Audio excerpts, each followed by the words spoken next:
The question of what awaits us after death has haunted humanity for millennia, a shadow that lingers in every culture, faith, and philosophy. Is there an afterlife? A realm where the soul persists? Or does consciousness dissolve into nothingness? Ancient myths speak of radiant heavens and punishing underworlds, while modern skeptics dismiss such notions as comforting illusions born of fear. Yet, amid this eternal debate, one voice, Sylvia Browne's, cut through with startling clarity, claiming not just belief, but knowledge of the soul's journey. Her suppressed interview, dubbed Banned Sylvia Browne Interview on the Soul and Afterlife, Disturbing Truths, resurfaced from private archives, revealing insights so provocative they were deemed too unsettling for public airwaves. Browne, a self-proclaimed psychic with a career spanning decades, insisted, "We don't die, we transition, but not all transitions are the same." This article delves into her claims, weaving together expert opinions, research, and first-hand accounts to explore the disturbing truths she unveiled, truths that challenge our understanding of life, death, and what lies beyond. Sylvia Browne, 1936 to 2013, an American psychic and author of over 50 books, captivated millions with her vivid descriptions of the afterlife, drawn from alleged visions, spirit communications, and hypnotic regressions. Her appearances on The Montel Williams Show and Larry King Live made her a household name, though skeptics like James Randi branded her a fraud, citing her 1992 securities fraud conviction and debunked predictions such as the false claim that missing person Amanda Berry was dead. Yet Browne's followers remained steadfast, drawn to her detailed accounts of a structured afterlife. The banned interview, reportedly recorded in the early 2000s and kept by her son until its leak in 2025, offers her most unfiltered perspective. In it, she describes death as a transition guided by unseen forces, a process both beautiful and harrowing. To contextualize her claims, we turn to experts like Dr. Raymond Moody, a pioneer in near-death experience NDE research, and Dr. Elizabeth Kubler-Ross, whose work on death and dying reshaped modern psychology. Their findings, alongside Browne's assertions, form the backbone of this exploration. Browne's central thesis in the interview is that death is not an end, but a passage, orchestrated by guides who usher souls into a realm of memory, judgment, and transformation. She states, "Nobody comes alone, but it's not always who you expect." This aligns with Dr. Moody's seminal work, Life After Life, 1975, where he documented NDEs from patients who described encounters with ethereal beings during clinical death. Moody's research, based on over 150 cases, found that 60% of NDE survivors reported meeting a being of light or deceased relatives, often in a tunnel-like passage. For instance, a 1972 case involved a woman who, after a cardiac arrest, described a radiant figure guiding her through a review of her life's actions, echoing Browne's corridor of memory, where souls confront their deeds. Browne's specificity, however, diverges. She claims these guides are sometimes unfamiliar entities tied to past lives, a detail absent in Moody's data, but resonant with her book Life on the Other Side, 2000, where she maps a multi-layered afterlife. To ground Browne's claims, consider the testimony of Clara Thompson, a 62-year-old nurse from Ohio who survived a near-fatal car accident in 1998. In a 2001 interview with The Other Side and Back co-author Lindsay Harrison, Thompson recounted hovering above her body, then entering a hall of light where a figure, neither family nor friend, showed her moments of kindness and cruelty from her life. "I felt every lie I ever told, every patient I neglected," she said, mirroring Browne's assertion that the soul relives its impact on others. This life review, Browne argues, is no metaphor but a visceral reckoning, where you see yourself through the eyes of those you hurt. Dr. Kubler-Ross, in her 1978 book To Live Until We Say Goodbye, noted similar accounts, suggesting the psyche processes guilt and redemption post-mortem, though she framed it as a psychological rather than spiritual event. Browne's interview, however, insists on a literal, external process, a claim that invites both awe and skepticism. The band interview's most unsettling revelation is Browne's corridor of memory, a phase where souls face every action, no matter how trivial. You can't escape the smallest betrayal, she warns, describing a psychic landscape where time collapses, and the soul experiences its life from multiple perspectives. This concept finds partial corroboration in Dr. Sam Parnia's Aware Study, 2008 to 2012, which explored consciousness during cardiac arrest.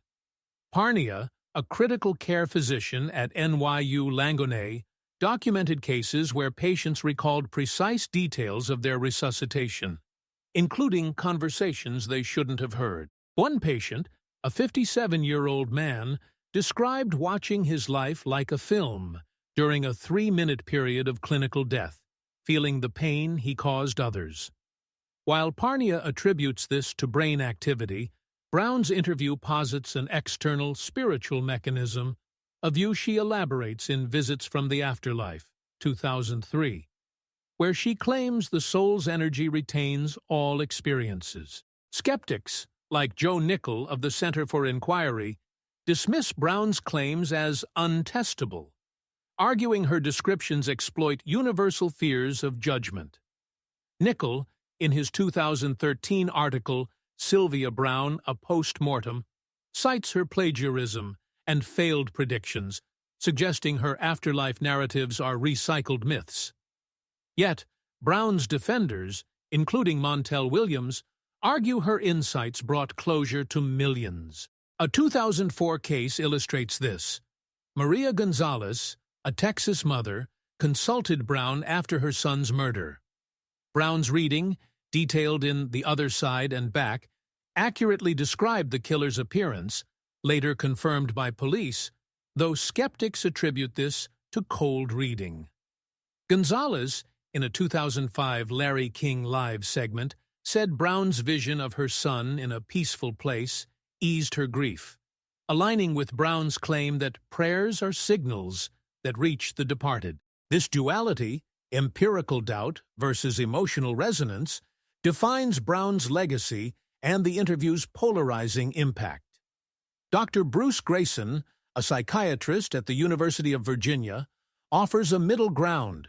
His 2021 book, After, A Doctor Explores What Near-Death Experiences Reveal, analyzes over 1,000 NDEs, finding that 70% involve a life review, often with moral weight. Grayson, unlike Browne, avoids metaphysical claims, suggesting NDEs reflect consciousness's complexity rather than a literal afterlife. Yet, his data supports Browne's narrative indirectly. A 1995 case involved a soldier who, during a coma, relived betraying a comrade, feeling the man's anguish. It wasn't hell, but it was torture, he told Grayson, echoing Browne's corridor of memory. Browne's interview, however, pushes further, claiming this review shapes the soul's next phase, a process she ties to reincarnation in past lives, future healing, 2001. Her assertion that not all transitions are the same hints at varied fates, a theme we'll explore through darker testimonies. Browne's most controversial claim is her void for skeptics, a state of nothingness for those who reject the afterlife. It's not hell, but it's worse. Emptiness, where no thought or memory saves you, she says in the interview. This stark vision contrasts with her typically comforting tone, as seen in Life on the Other Side, where she describes a vibrant afterlife with libraries and concert halls. The void recalls existentialist fears, finding a parallel in Dr. Eben Alexander's NDE account in Proof of Heaven, 2012. Alexander, a neurosurgeon, described a murky, lifeless realm during his coma, which he escaped through faith. Unlike Browne, Alexander frames this as a temporary state, not a permanent fate. Browne's insistence on a punitive void sparked the interview's suppression, with producers reportedly fearing it would alienate audiences, per a 2025 YouTube leaked description. A chilling case supports Browne's void. In 1999, David Larson, a California atheist, survived a suicide attempt and described a black, silent expanse during his 10-minute clinical death. Interviewed by Browne for Visits from the Afterlife, Larson said, "I was alone, and it wasn't peaceful. It was like being erased." After his recovery, Larson embraced spirituality, claiming Browne's guidance helped him anchor his soul. Skeptics like Nichol argue Larson's experience was a hypoxic hallucination, not evidence of a void. Dr. Parnia's Aware, 2 study, 2014 to 2020, found similar negative NDEs in 5% of cases, often involving isolation, but attributes them to brain chemistry.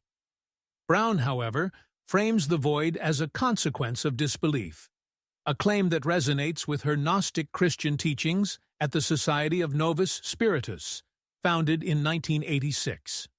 Dr. Kubler-Ross, in her 1983 book On Children and Death, noted rare NDEs where patients felt trapped in darkness, but she interpreted these as unresolved trauma, not divine punishment. Kubler-Ross's work, like Browne's, emphasizes preparation for death, though she focuses on emotional acceptance rather than Browne's technical advice.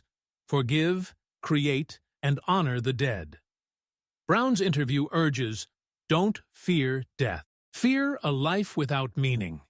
A call echoed in the story of Anna Petrova, a Russian immigrant who, after a 2002 NDE, began volunteering, inspired by Browne's blessings from the other side, 2000. Petrova, in a 2003 Montel Williams show appearance, credited Browne's vision of a purposeful afterlife with transforming her life.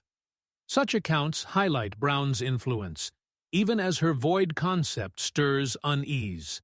The interview's spiritual pragmatism, Browne's call to live meaningfully, finds echoes in historical and contemporary thought. Her advice to create something that outlives you aligns with philosopher Carl Jung's concept of the collective unconscious, where individual acts ripple through time. In Memories, Dreams, Reflections, 1961, Jung describes visions of an afterlife where souls contribute to a cosmic tapestry, a notion Browne mirrors in her claim that prayers are beacons for the departed. A 1987 case from Browne's Adventures of a Psychic illustrates this. A widow, Emily Carter, felt her late husband's presence during prayer, later finding his hidden journal, which Browne claimed was guided by his soul's signal.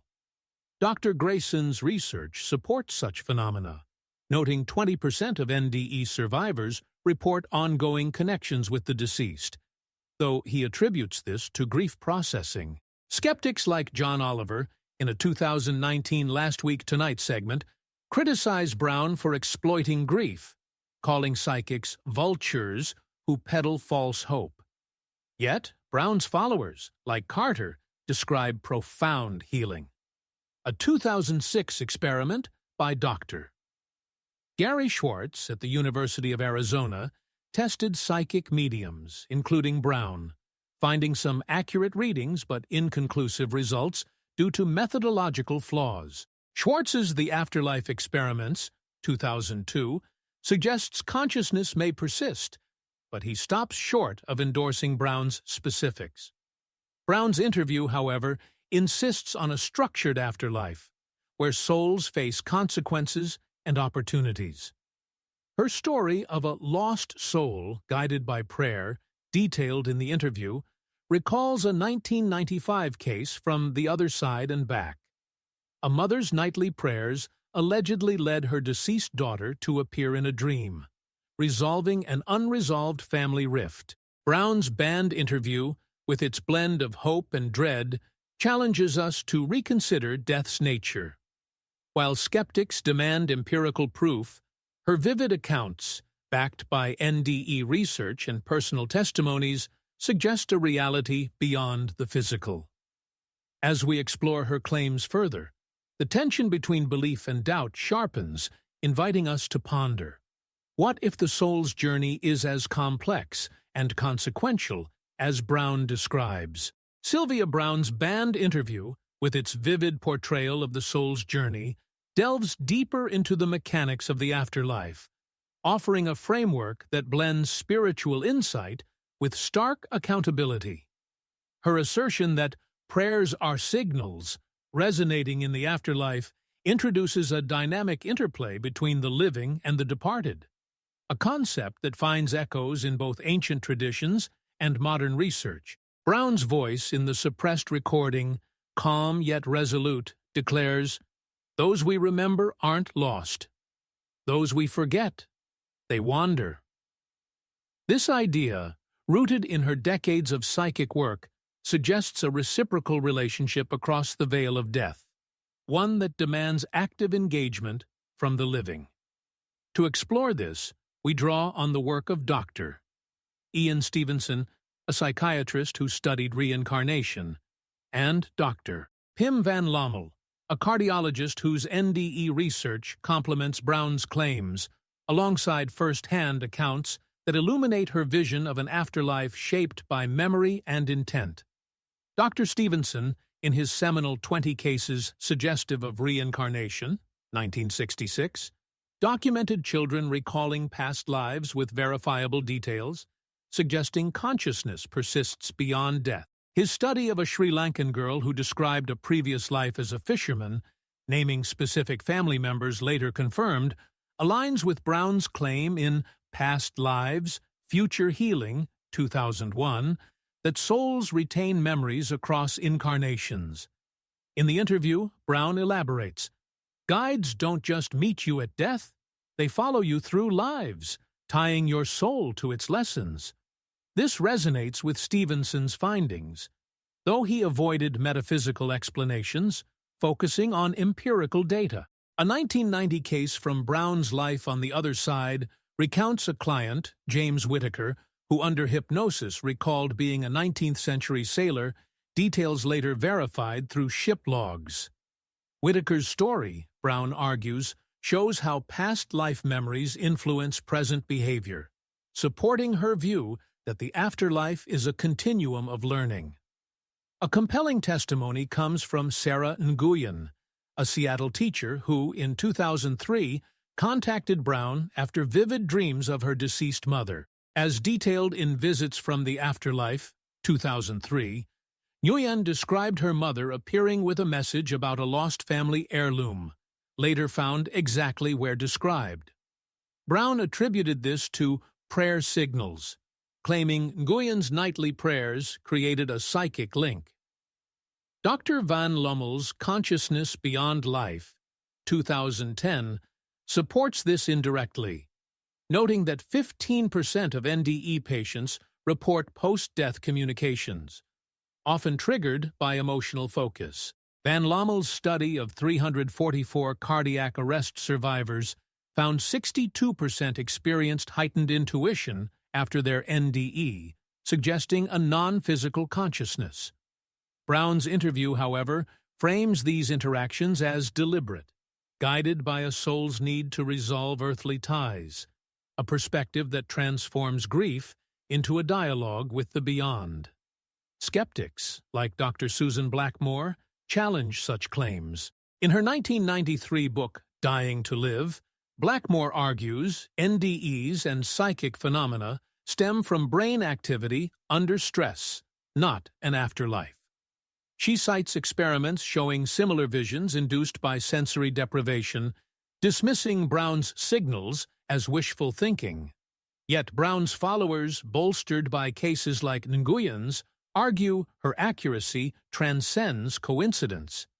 The interview's suppression, allegedly due to its unsettling specificity, underscores its provocative nature. Browne's insistence that forgotten souls wander evokes ancient practices, like Egyptian offerings to the dead, suggesting a universal intuition about honoring the departed. Her call to speak their names aloud finds a modern echo in Nguyen's experience, where memory became a bridge to the afterlife, challenging Blackmore's reductionism with lived reality. The interview's exploration of preparation for death, Browne's technical advice to live meaningfully, offers a pragmatic spirituality that resonates with both psychological and esoteric traditions. Don't betray your truth, she urges, emphasizing authenticity as a soul's anchor. This aligns with Dr. Elizabeth Kubler-Ross's work in On Death and Dying, 1969, where she advocates facing death with honesty to achieve peace. Kubler-Ross, who interviewed thousands of terminally ill patients, found that those who resolved conflicts before death reported serene NDEs, a pattern Browne echoes in her directive to forgive and ask forgiveness. In Blessings from the Other Side, 2000, Browne recounts a client, Robert Klein, who reconciled with his estranged daughter before dying of cancer in 1997. Klein's family later reported dreams of him at peace, which Browne attributed to his soul's unburdened transition. A striking case from 2001, documented in The Other Side and Back, involves Laura Bennett, a New York artist who followed Browne's advice to create something that outlives you. After surviving a stroke, Bennett painted murals for a children's hospital, inspired by Browne's claim that creative acts anchor the soul in the afterlife. Bennett's 2004 Montel Williams show appearance described a subsequent NDE, where she saw her murals glowing in a radiant landscape, affirming Browne's vision. Dr. Raymond Moody, in The Light Beyond, 1988, notes that NDE survivors often return with a drive to contribute meaningfully, supporting Browne's emphasis on legacy.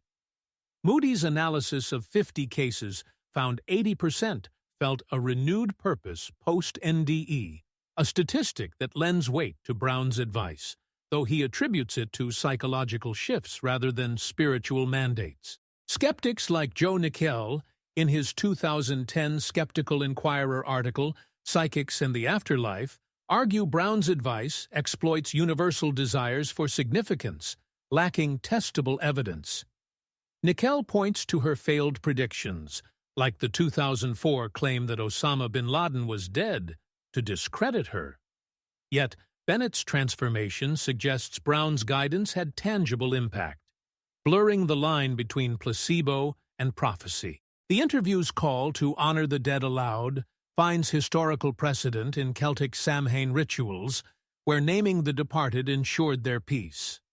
Browne's fusion of ancient wisdom with modern anecdotes, like Bennett's, creates a compelling narrative, urging readers to consider how their actions shape not just life, but what follows.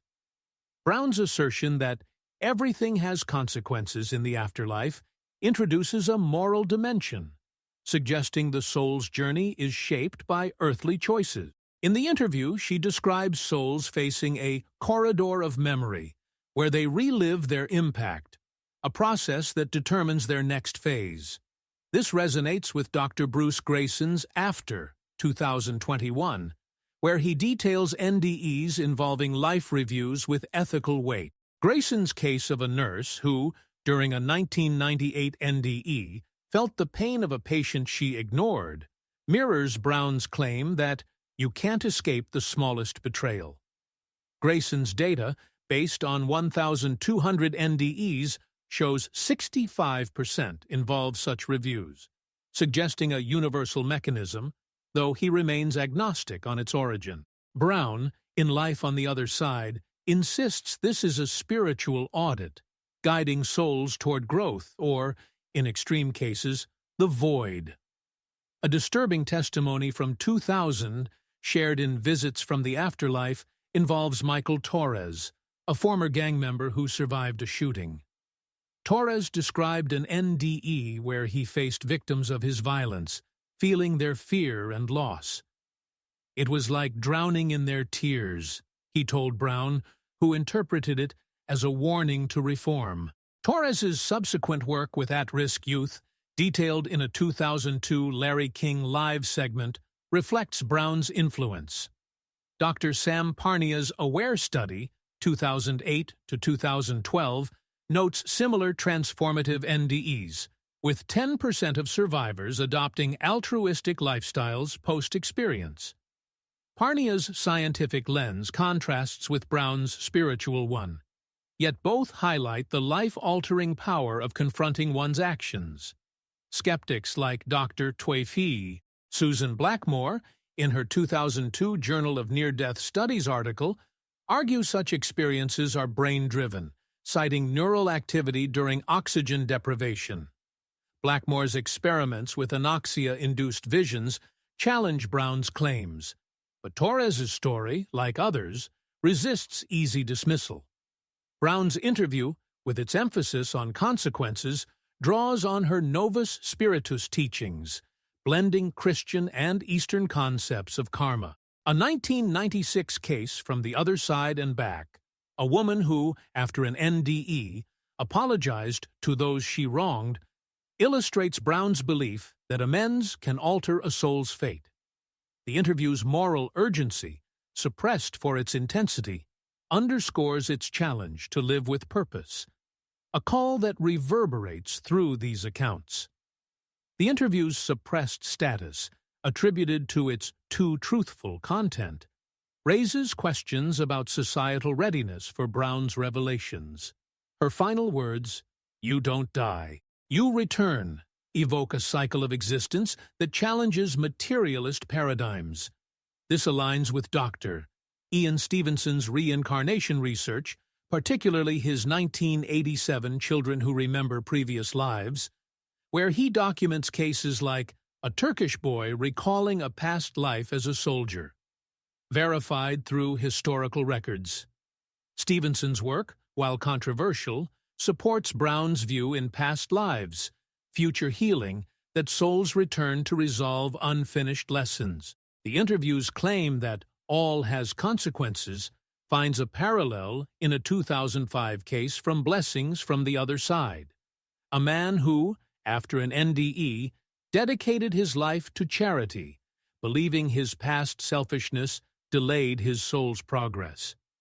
Dr. Pim van Lommel's 2010 study further bolsters Browne's narrative, finding that 8% of NDE survivors report memories of past lives, suggesting a continuity of consciousness. A 2007 testimony from The Montel Williams Show, a woman who, guided by Browne, recalled a 17th-century life as a healer, illustrates this.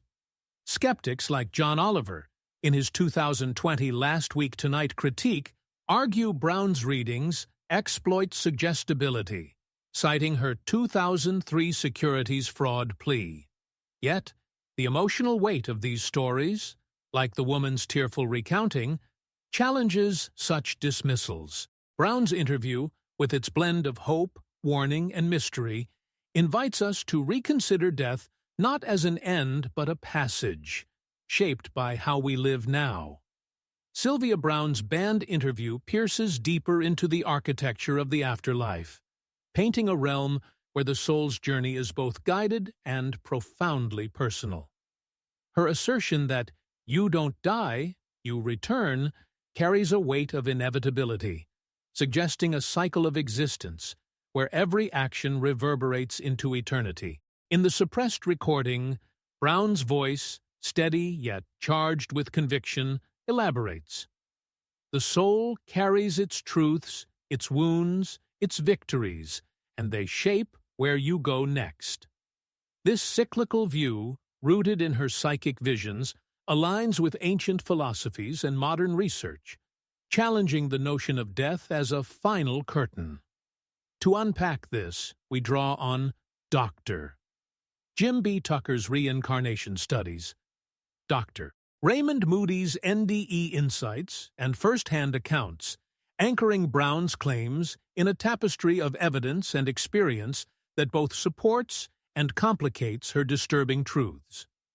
Dr. Tucker, a psychiatrist at the University of Virginia and successor to Dr. Ian Stevenson, has documented over 2,500 cases of children recalling past lives in return to life.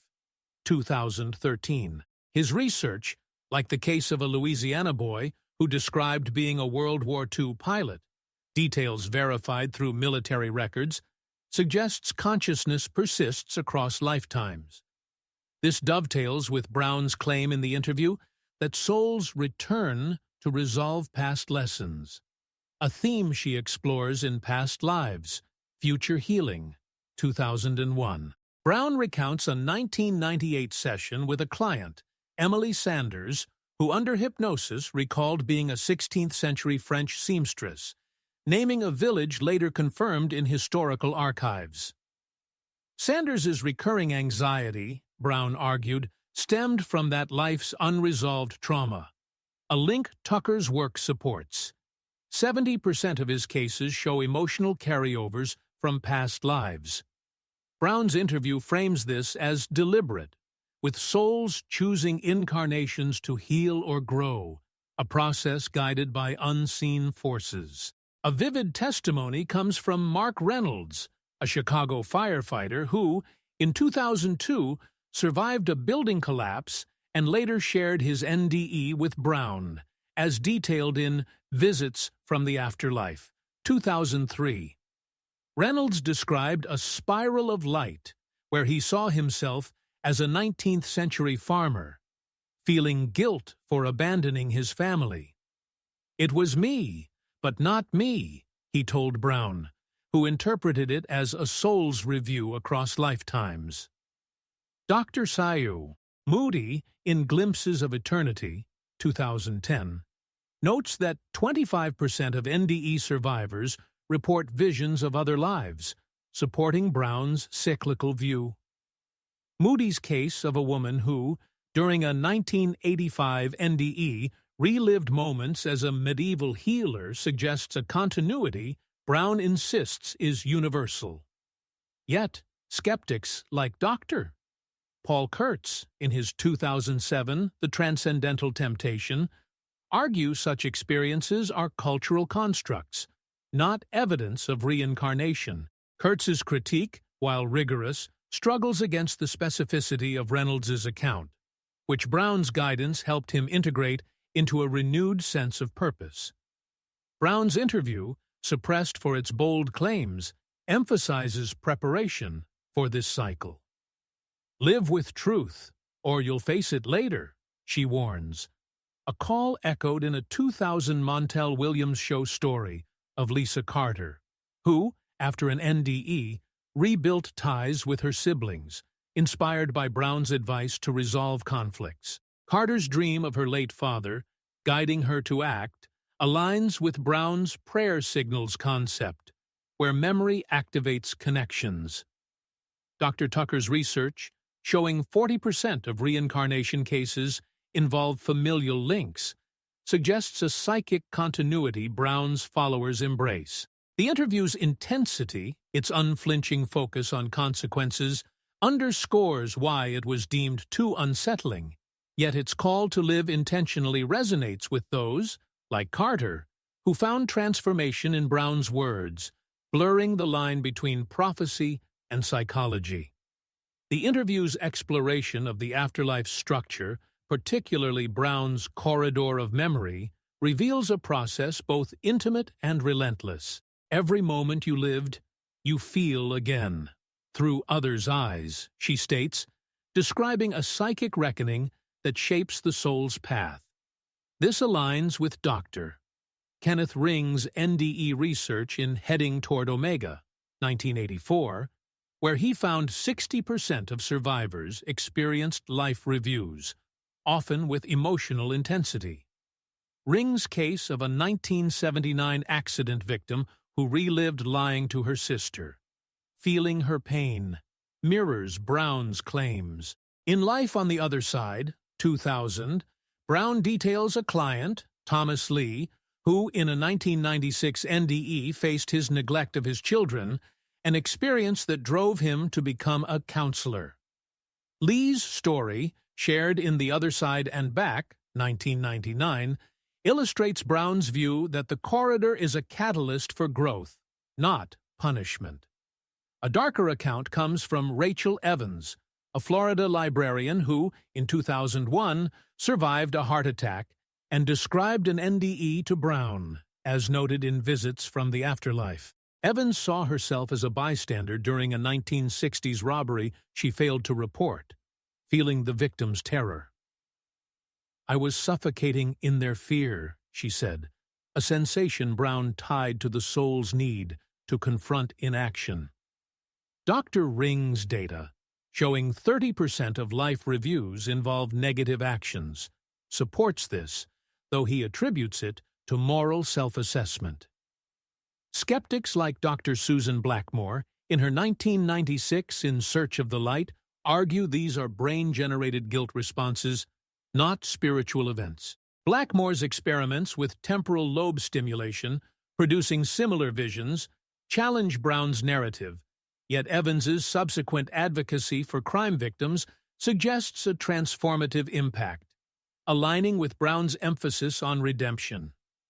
Browne's interview, with its vivid imagery, insists the corridor is universal, a claim that resonates with historical accounts. The Tibetan Bardo Thodol, 8th century, describes a post-death state where souls face their deeds, a parallel Browne likely drew from her eclectic studies. A 2003 Larry King Live segment featured a man who, after an NDE, credited Browne's guidance for helping him atone for past wrongs, reflecting her influence.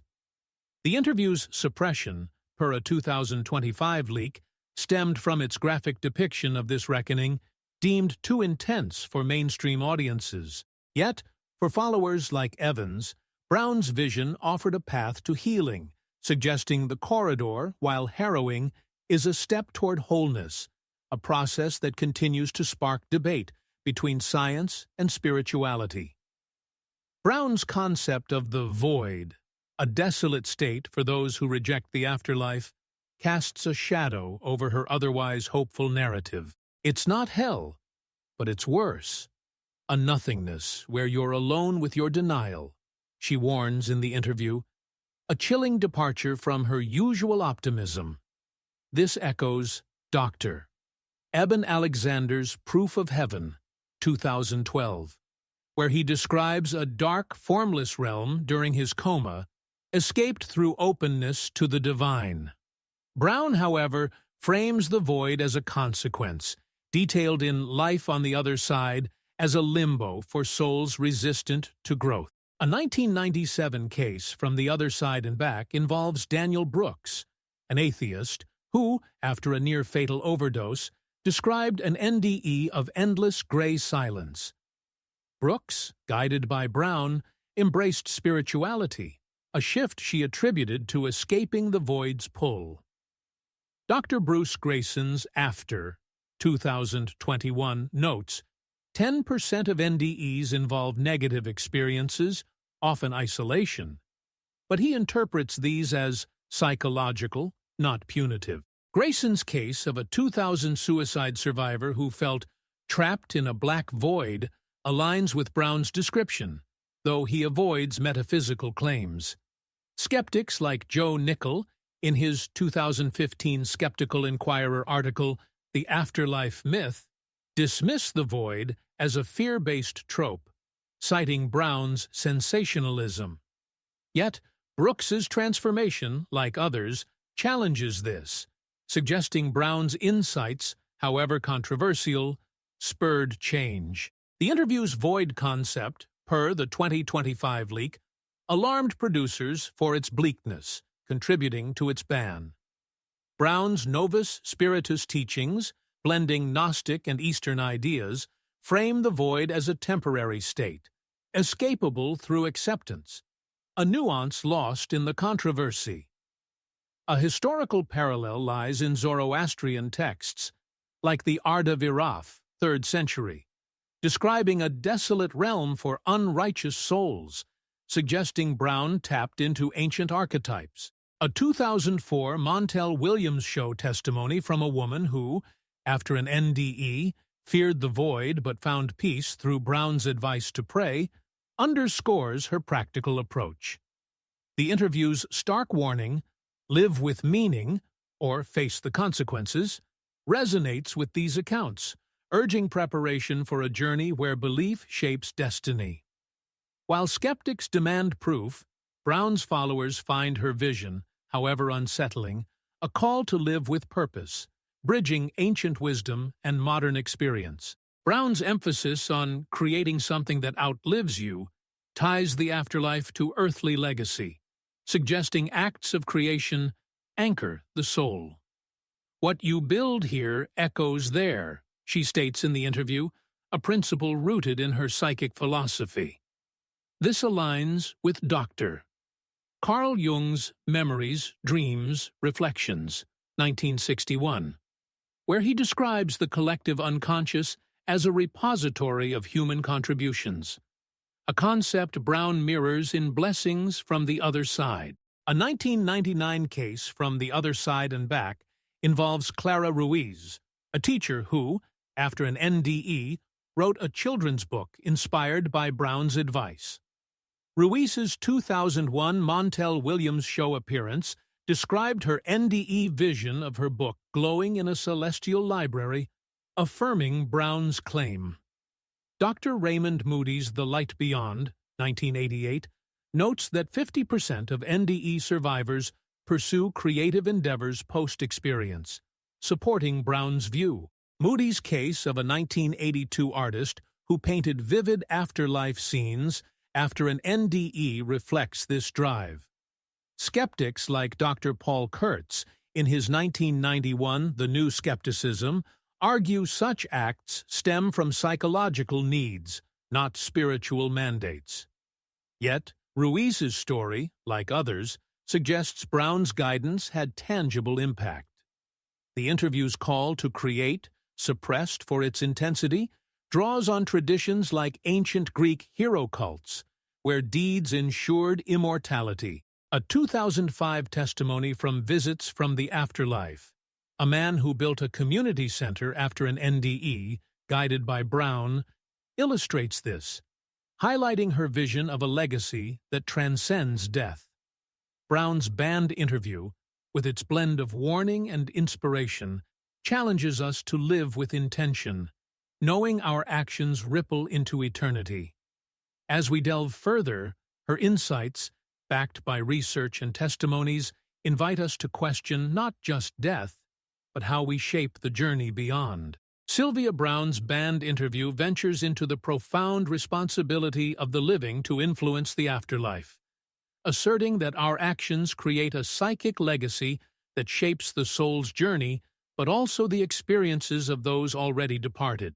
Her voice in the suppressed recording, imbued with a quiet conviction, declares, "What you do here doesn't just affect you. It's a signal to those on the other side, a lifeline for souls seeking peace." This notion of an active, almost tangible connection between the living and the dead, central to Browne's philosophy, suggests a universe where memory and intention transcend physical boundaries. To explore this, we draw on Dr. Annabella Cardoso's research into instrumental transcommunication, Dr.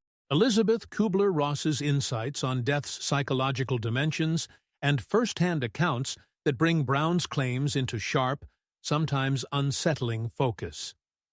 Dr. Cardoso, a Portuguese psychologist, has studied electronic voice phenomena, EVP, since the 1990s, documenting voices allegedly from the afterlife in Electronic Voices, Contact with Another Dimension, 2010. Her experiments, capturing phrases like, "We live on audio devices," align with Browne's claim in Visits from the Afterlife, 2003, that the departed communicate through signals amplified by the living's attention. In the interview, Browne elaborates, "When you honor the dead, say their names, light a candle, it's like sending a flare into their world." A 2001 case from Cardoso's research, where a widow recorded her late husband's voice saying, "I see you," after nightly prayers, echoes Browne's assertion. Browne's own experience, detailed in The Other Side and Back, 1999, involves a client, Diane Foster, who reported hearing her deceased mother's whisper after following Browne's advice to speak aloud to her. Foster's story, Browne argued, shows how intention acts as a psychic conduit, a concept Cardoso's data supports. 65% of EVP cases involve familial connections. A striking testimony comes from Elena Morales, a Miami shopkeeper who, in 2005, shared her story on The Montel Williams Show. Morales, guided by Browne's blessings from the Afterlife, 2000, began nightly rituals for her late father, only to experience vivid sensations of his presence and find his lost wedding ring in her home. Browne interpreted this as a response from the other side, activated by Morales's prayers. Dr. Kubler-Ross, in On Life After Death, 1991, notes that 20% of bereaved individuals report such phenomena, suggesting a psychological need for closure, though she frames it as internal rather than spiritual. Kubler-Ross's case of a dying patient who felt her deceased son's presence aligns with Browne's view, but Browne's interview insists on a literal exchange, a psychic dialogue. Skeptics, like Dr. D. Joe Nickell, in his 2017 Skeptical Inquirer article, Afterlife Claims Debunked, argue these are hallucinations, citing neural studies on grief-induced visions. Yet, Morales's tangible outcome, the ring, challenges such reductions, lending credence to Browne's vision of an active connection, a theme that fueled the interview's suppression for its provocative implications. Browne's emphasis on not betraying your truth in the interview extends to how we engage with the departed, suggesting that unresolved conflicts can tether souls to earthly planes. Forgive, or they're bound to you, she warns, a principle rooted in her Novus Spiritus teachings. This resonates with Dr. Bruce Greyson's After, 2021, where he details NDEs involving unresolved relationships. Greyson's 2002 case of a man who, during an NDE, confronted his estranged brother's spirit, feeling his pain, mirrors Browne's claim that you don't escape the emotional debts you leave behind. In Life on the Other Side, 2000, Browne recounts a 1997 session with Paul Nguyen, a client Nguyen, who, after an NDE, saw his late wife's sorrow over their arguments, prompting him to volunteer in her memory. Nguyen's story, shared in a 2003 Larry King Live segment, illustrates Browne's guidance to resolve guilt, fostering healing across dimensions. A poignant account comes from Maria Delgado, a Texas nurse who, in 2004, consulted Browne after her sister's suicide, as noted in Visits from the Afterlife. Delgado's dreams of her sister in distress led Browne to advise nightly forgiveness prayers, after which Delgado found a hidden letter from her sister, easing her grief. Dr. Greyson's research, showing 30% of NDE survivors report post-death reconciliations, supports this, though he attributes it to subconscious processing. Skeptics like Dr. Susan Blackmore, in her 2005 Consciousness, an Introduction, argue such experiences are brain-driven, citing dream state similarities. Yet, Delgado's letter, like other physical outcomes, suggests Browne's advice tapped into something beyond psychology. The interview's call to forgive, suppressed for its emotional intensity, draws on traditions like Mexican Dia de los Muertos, where honoring the dead resolves their unrest.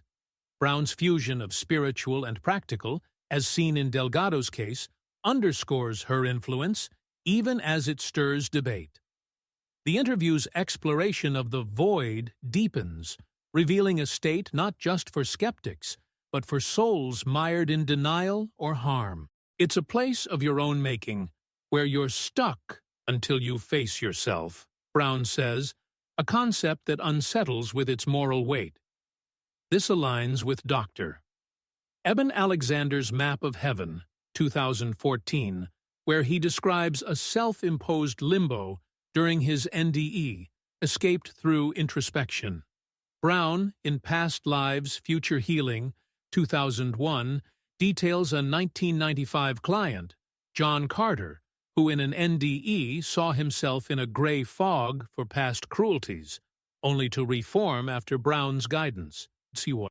Carter's story, shared in The Other Side and Back, 1999, reflects Browne's view that the void is a temporary purgatory, escapable through accountability. A chilling testimony comes from Angela Ruiz, a California student who, in 2003, survived a car accident and described an NDE to Browne, as noted in Visits from the Afterlife. Ruiz saw herself in a cold, empty space for bullying a classmate, feeling their pain. It was like being locked in my own regret, she said, a sensation Browne tied to the void's lesson.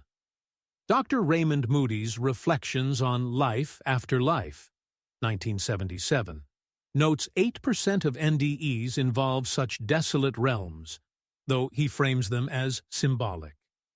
Skeptics like Dr. Paul Kurtz, in his 1998 Skeptic's Handbook, dismiss the void as a fear-based myth, citing Browne's sensationalism. Yet, Ruiz's subsequent apology to her classmate, detailed in a 2004 Montel Williams Show segment, suggests a transformative impact, aligning with Browne's call to confront one's actions.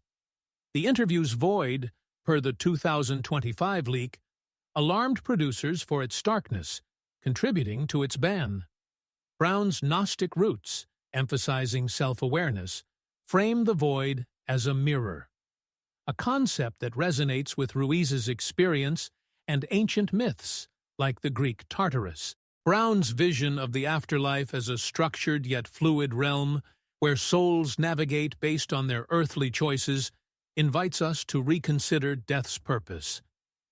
"You're not judged by a god, you judge yourself," she states in the interview, a radical departure from traditional dogmas. This aligns with Dr.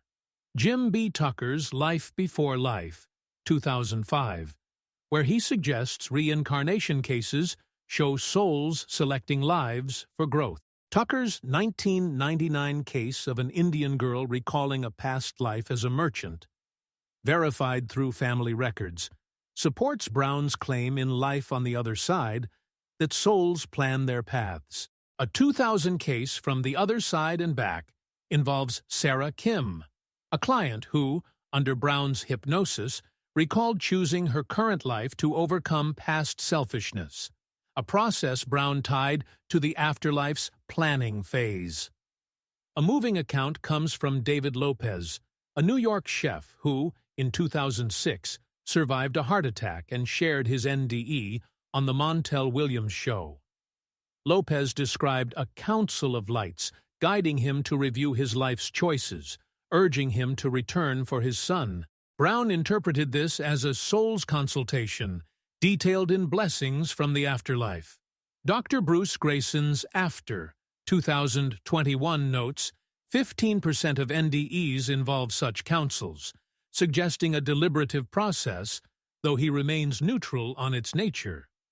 Skeptics like Dr. Joe Nickell, in his 2019 Skeptical Inquirer article, Psychic Fallacies, argue Browne's narratives exploit hope, citing her failed predictions.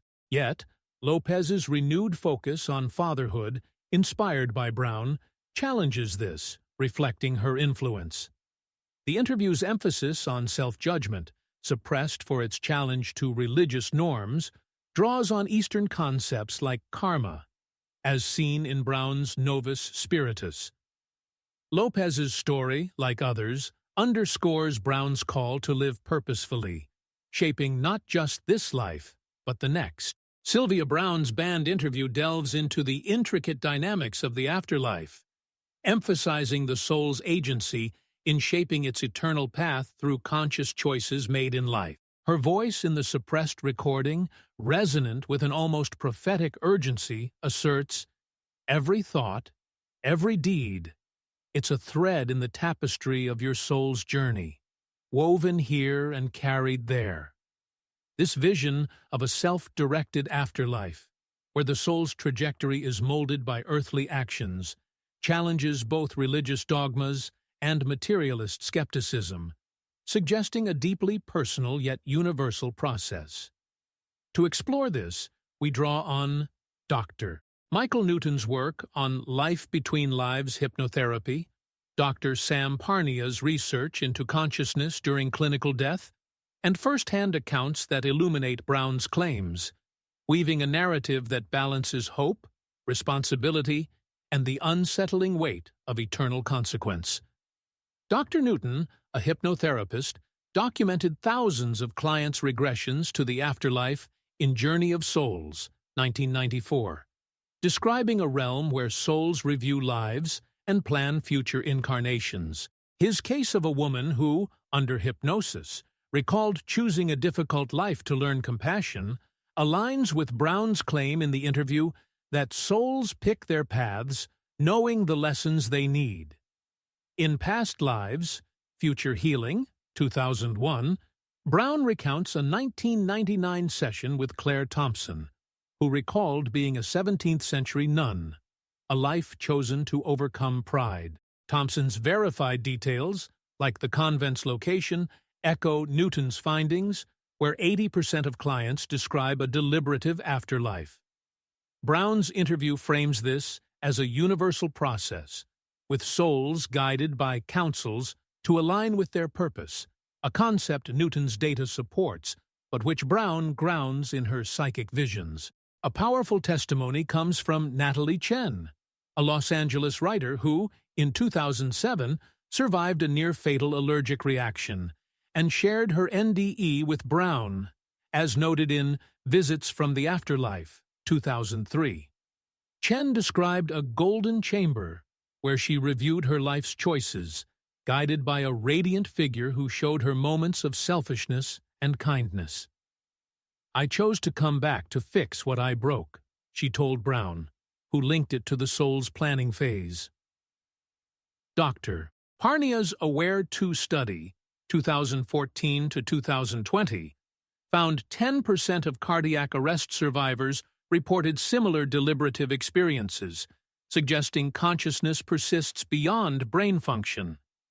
Parnia's case of a woman who, during a 5-minute clinical death, saw a counsel urging her return supports Browne's narrative, though he attributes it to neural activity. Skeptics like Dr. Susan Blackmore in her 2010 Consciousness. A very short introduction argue these are hallucinations, but Chen's subsequent career shift to charity work, inspired by Browne, suggests a deeper impact, aligning with the interview's call to live purposefully. The interview's suppression, per a 2025 leak, stemmed from its radical empowerment of the individual soul, challenging institutional narratives. Browne's emphasis on self-directed destinies, seen in Chen's story, resonates with ancient Stoic ideas of personal responsibility, as in Marcus Aurelius's Meditations. A 2005 Montel Williams show segment featured a man who, guided by Browne's blessings from the other side, 2000, restructured his life after an NDE, reflecting her influence. The interview's intensity, its insistence that you weave your own eternity, underscores its provocative nature, urging us to consider how our choices echo beyond the grave, a theme that both inspires and unsettles. Browne's vision of the afterlife as a place of continuous growth, where souls evolve through confronting their past, introduces a dynamic process far removed from static heavens or hells. You don't rest, you work, you learn, you become, she states in the interview, describing a realm where the soul engages with its unresolved energies. This aligns with Dr.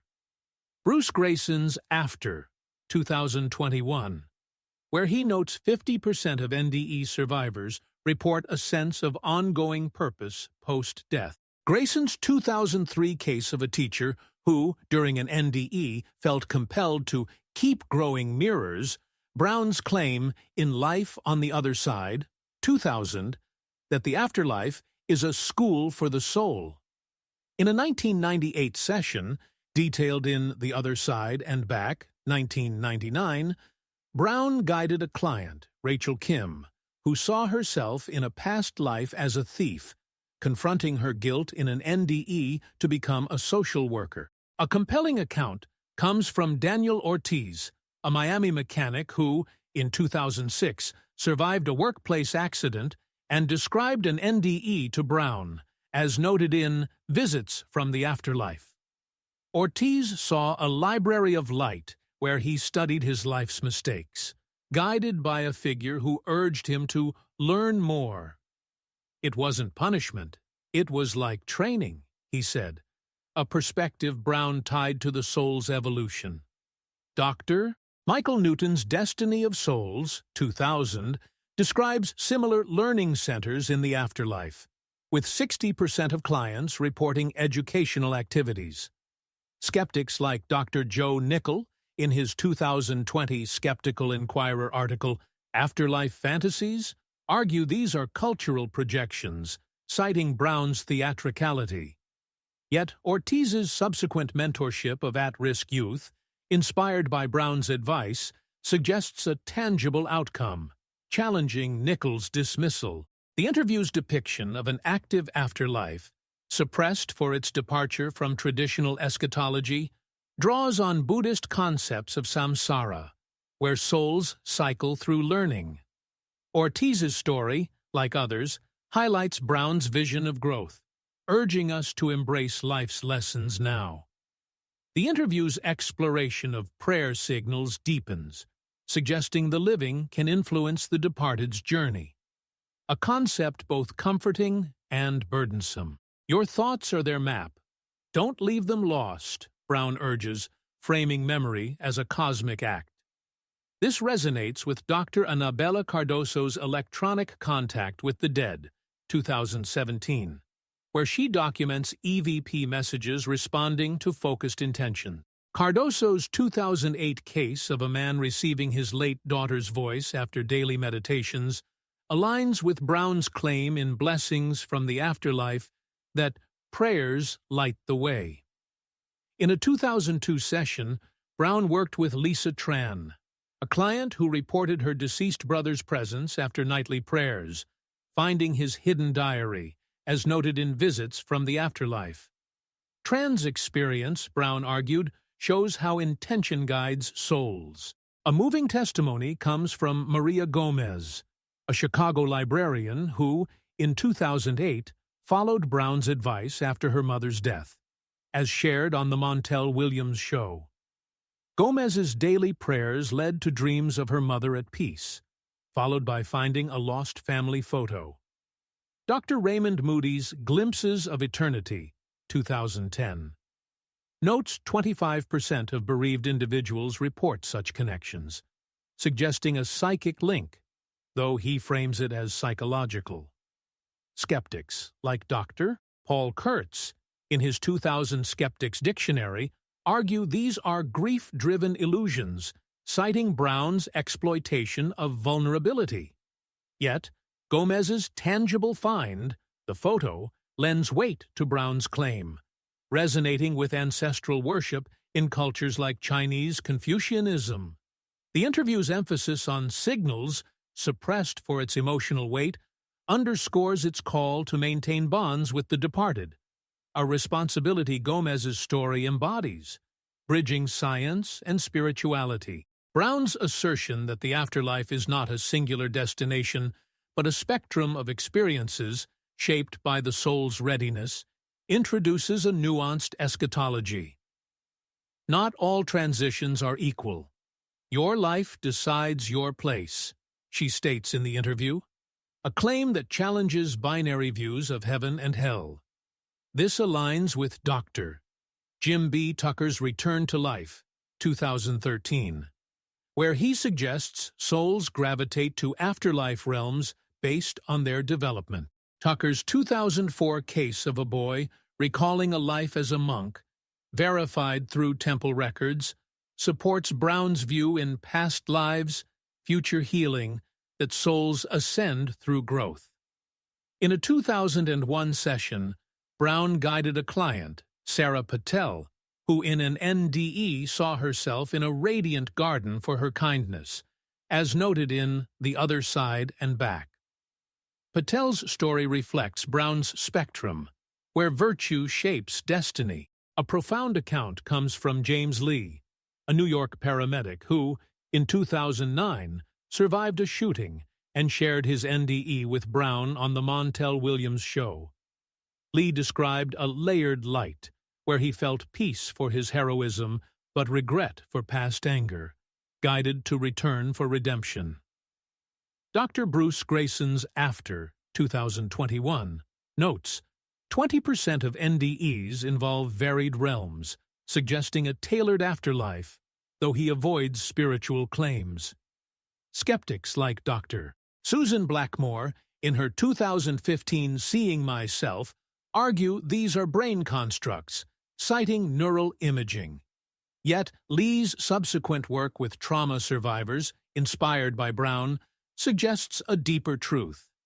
The interview's spectrum, suppressed for its complexity, draws on Gnostic ideas of multiple heavens, as in Browne's Novus Spiritus.